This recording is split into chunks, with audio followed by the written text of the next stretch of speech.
আর মাত্র দুদিনের মাথায় বাংলায় দ্বিতীয় দফার নির্বাচন অনুষ্ঠিত হতে চলেছে। আর এই ভোটের সঙ্গে যেই শব্দটা ওতপ্রোতভাবে জড়িত তা হলো ভোটের কালি।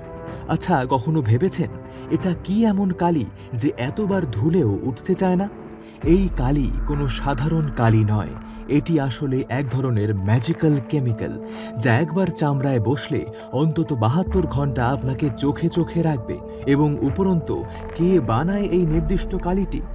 ভারতে কয়েক হাজার কালি কোম্পানি থাকতে পারে, কিন্তু এই বিশেষ ধরনের ভোটের কালি তৈরি হয় কেবলমাত্র কর্ণাটকের মাইসোর পেইন্টস অ্যান্ড বার্নিশ নামক একটি কোম্পানির গোপন ল্যাবে। এর প্রধান উপাদান হল সিলভার নাইট্রেট।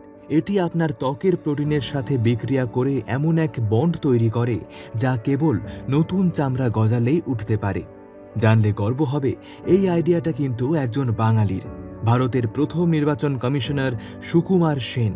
আজ শুধু ভারতে নয়, বিশ্বের ২৫টিরও বেশি দেশ যেমন কানাডা, তুরস্ক, ইথিওপিয়া সবাই আমাদের এই নীল কালির উপর ভরসা করে।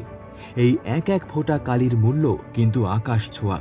এবারে নির্বাচনে এই কালির পেছনেই খরচ হচ্ছে কয়েক কোটি কোটি টাকা।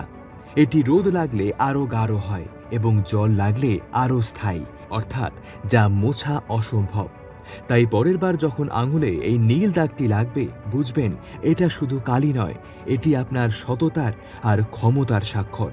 এই গর্বের দাগ আপনার আঙুলে আছে তো?